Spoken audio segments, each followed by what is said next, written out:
See what nonsense is in store for today. Thank you. The governor of Illinois has written to President Biden to say the federal government's lack of intervention and coordination at the border has created an untenable situation for Illinois. Does anybody outside of the White House think the immigration policy is working? So here's what I can tell you. I just mentioned that the president requested $4 billion for supplemental funding to address what we're seeing at the border, right? And to manage what is happening currently at the southwest border more specifically. And Republicans continue to block us.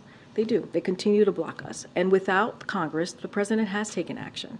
He's taken action whether it is surging resources to the border. We have removed and returned more than 250,000 people since May 12th, and working with partners and countries across the region to actually deal with this issue. So the president has continued to try to put forth actions and ways to deal with what we're seeing at the border, and Republicans continue to block it. Oh! I just mentioned moments ago, like 2 weeks ago, they put forth a CR that would take away law enforcement at the border. Different topic.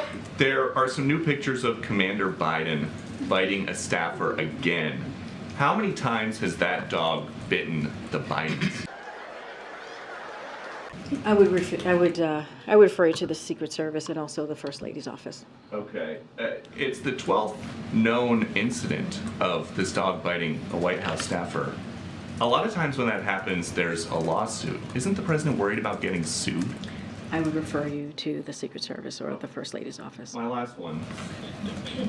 Is any part of the West Wing here just loving the fact that Republicans don't appear to be able to govern the one part of the government that they actually control? Nobody's loving anything when we're not able to deliver for the American people. Nobody's loving that. When it is important for Congress to work, not for us, but on behalf of the American people. It is important to make sure that we meet the challenges of the American people. That's what's important. What we saw, and you heard from the president, what we saw on Saturday should have never have happened. We're glad that a deal was made. We're glad that we're not in a shutdown. But House Republicans should have never gotten us that far. How?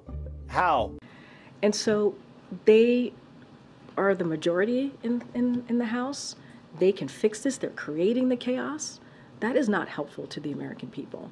That's why you saw the president today talk about student debt relief and talk about what else he's doing to make sure that we're giving a little bit of breathing room to the American people. That's why you heard from the president yesterday talking about, or our announcement, talking about how we're continuing to beat Big Pharma so we can lower prescription drug costs for the American people. That's what the president cares about. That's what he wants to see. What can we continue to do to help Americans as they face really tough challenges? So this is not, we're not loving it. It is not helpful to any American across the country. In any of the meetings about this in the last 24 hours, has anybody in the West Wing heard anybody talking about the possibility of Speaker Trump? You disgust me. How can you live with yourself?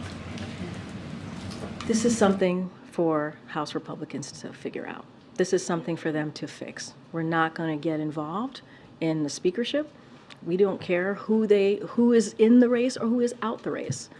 That is not for us to figure out. The president doesn't have a vote. No one here has a vote. They have to figure this out. Okay, Peter. Karine, if the president's confident that the Congress is going to pass the necessary funds to continue providing aid to Ukraine, why is there the need to have discussions about an alternate vehicle to provide that fund?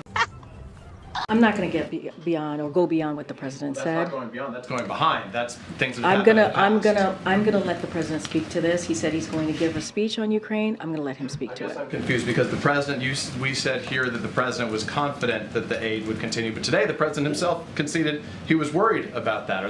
Can those two align? I think he's confident, and I just dealt with this. I'm happy to repeat myself. What we've heard from House members, both Republicans and Democrats, what we heard from senators, both Republicans and Democrats, have said that they want to continue the support in Ukraine so that Ukrainians can continue to fight against the Russian aggression. We've heard that. Majority, right? Overwhelming majority. I didn't understand a one word you said. So that still stands, right? That has not gone away. That still stands. That commitment that we have heard publicly from them still stands. So that is where we are with that. That is why we are confident that, yeah, you know what, there is broad support. Now, if the president wants to take an extra step and explain and talk through the importance of supporting Ukraine, that's what he wants to do. It's not the first time. He's done it multiple times. Right. Even when we've had continue to have bipartisan So he's doing support. it because he's confident, not because he's worried. I'm going to let the president lay out when the time comes as to why he wants to speak to Ukraine. What I can say is what we've heard from Congress, because it is up to Congress, right now, to move forward on how they're going to move forward in funding the support for the continued funding support for Ukraine. But it's important for us to point out what they've said publicly.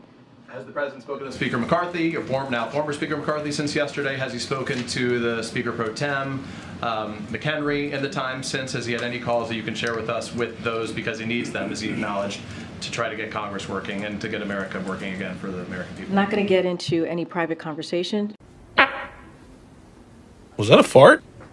I don't know. You're right. The president was very clear. He believes that they need to get back to work. House needs to get back to work. They need to figure out who their speaker is going to be. He's willing to work in good faith with whoever the speaker is.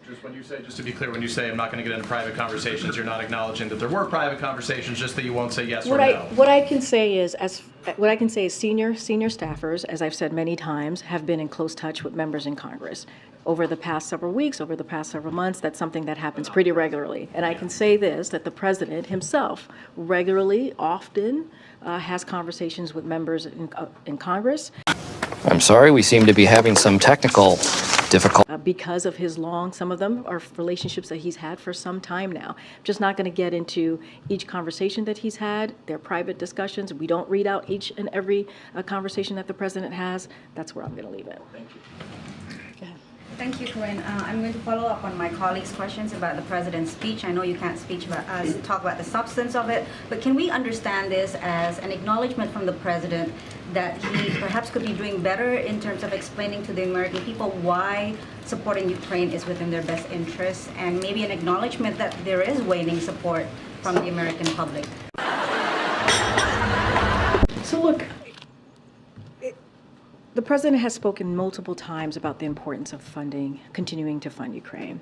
He did it on Monday, he did it on Sunday, he did it today. And he talked about how there's a direct link in supporting Ukraine, continuing that funding, to our own national security. That is something that he's been pretty consistent. Yeah, you're gonna make it all 220? Yeah, 220, 221, whatever it takes.